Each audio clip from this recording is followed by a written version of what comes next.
নমস্কাৰ বন্ধু বান্ধৱীসকল, এই মুহূৰ্তত আপোনালোকলৈ লৈ আহিছোঁ এক গুৰুত্বপূৰ্ণ খবৰ। অংগনবাড়ীৰ বাবে পুনৰবাৰ এটা দুখৰ খবৰ। অংগনবাড়ীত পুনৰ অঘটন আৰু এক কৰ্মীৰ মৃত্যু। কেইবাজনো কৰ্মী চিকিৎসাধীন। আচলতে কি হৈছে অংগনবাড়ী কেন্দ্ৰত অংগনবাড়ী কৰ্মীবোৰৰ লগত কিয় অঘটন ঘটিব লগা হৈছে, কিয় কৰ্মীৰ মৃত্যু হ'ব লগা হৈছে, কিয় কেইবাজনো কৰ্মী চিকিৎসাধীন হ'ব লগা হৈছে, বিতং তথ্য আপোনালোকক জনাব যত্ন কৰিম এই ভিডিঅ'টোৰ জৰিয়তে। পুনৰ একোগৰাকী কৰ্মীৰ মৃত্যুত অধিক ক্ষুব্ধ হৈ পৰিছে সংগঠন আৰু সংগঠনৰ ফালৰ পৰা ইয়াৰ তীব্ৰ প্ৰতিবাদ জনোৱা হৈছে, বিভিন্ন দাবী উত্থাপন কৰা হৈছে। এই বিস্তাৰিত খবৰ আপোনালোকক এই ভিডিঅ'টোত জনাব যত্ন কৰিম।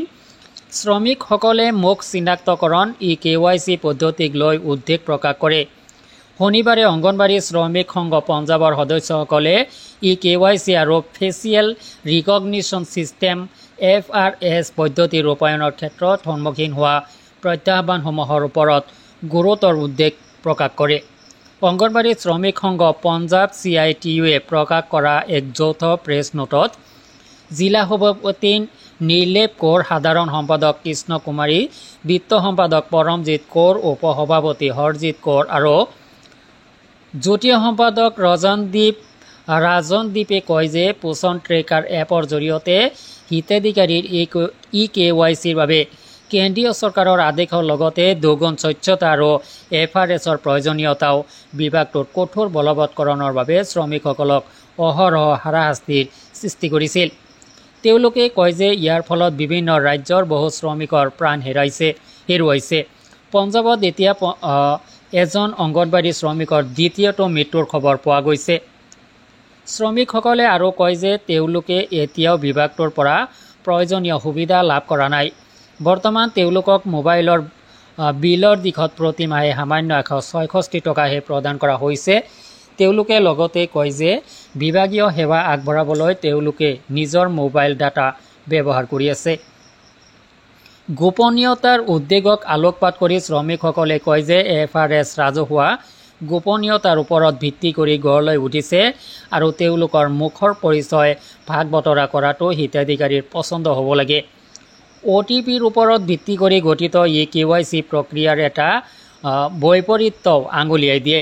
ইফালে চৰকাৰৰ OTP শ্বেয়াৰিং নিষিদ্ধ কৰাৰ বিপৰীতে আনফালে শ্ৰমিকসকলে KYCৰ বাবে OTP সংগ্ৰহ কৰিবলৈ বাধ্য। বিভাগটোৰ এই মনোভাৱে আজি আন এগৰাকী অংগনবাড়ী কৰ্মীৰ প্ৰাণ কাঢ়ি নিয়াৰ লগতে বহু মহিলা কৰ্মী তীব্ৰ মানসিক চাপত পৰিছে বুলি জানিব দিয়ে।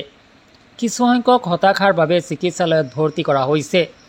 পুষ্টিহীনতা দূৰ কৰাৰ অভিযানত এনে অপ্ৰয়োজনীয় চৰ্ত প্ৰত্যাহাৰ কৰিবলৈ দাবী জনায় আৰু ইয়াৰ পৰিৱৰ্তে দেশত ক্ষুধাৰ বিৰুদ্ধে যুঁজিবলৈ সৰ্বাধিক সামাজিক সুবিধা নিশ্চিত কৰাত গুৰুত্ব দিব লাগে। KYC আৰু FRSৰ দৰে জটিল প্ৰক্ৰিয়াৰে অংগনবাড়ী কৰ্মীসকলক বোজাই কৰা উচিত নহয় বুলিও তেওঁলোকে জোৰ দিয়ে।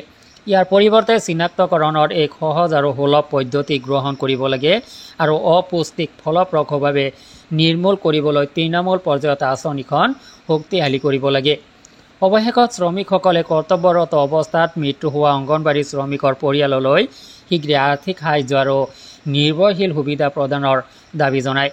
তো বন্ধুসকল, দেখিব পাইছে, খবৰখিনি বুজিব পাৰিছে নিশ্চয়। আপোনালোকে কামখিনিৰ সৈতে অৱগত, কামখিনি আপোনালোকে কৰে, গতিকে কিমান মানসিক চাপত আপুনি আছে ভিডিঅ' কমেণ্ট ছেকশ্যনত আপোনাৰ পৰা জানিব বিচাৰিম। KYC আৰু FRSৰ বাবে আপুনি কিমান মানসিক চাপত থাকিব লগা হৈছে আৰু এনেকুৱাভাৱে বিভিন্ন ঠাইত অংগনবাড়ী কৰ্মীৰ মানসিক হাৰাশাস্তিত ভুগি মৃত্যুবৰণ হোৱাৰ খবৰ পোৱা গৈ আছে।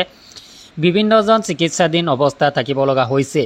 আপোনাৰ বাৰু কেনেকুৱা অৱস্থা ভিডিঅ' কমেণ্ট ছেকশ্যনত অৱশ্যেই জনাব। আজিলৈ এৰিছোঁ, ধন্যবাদ।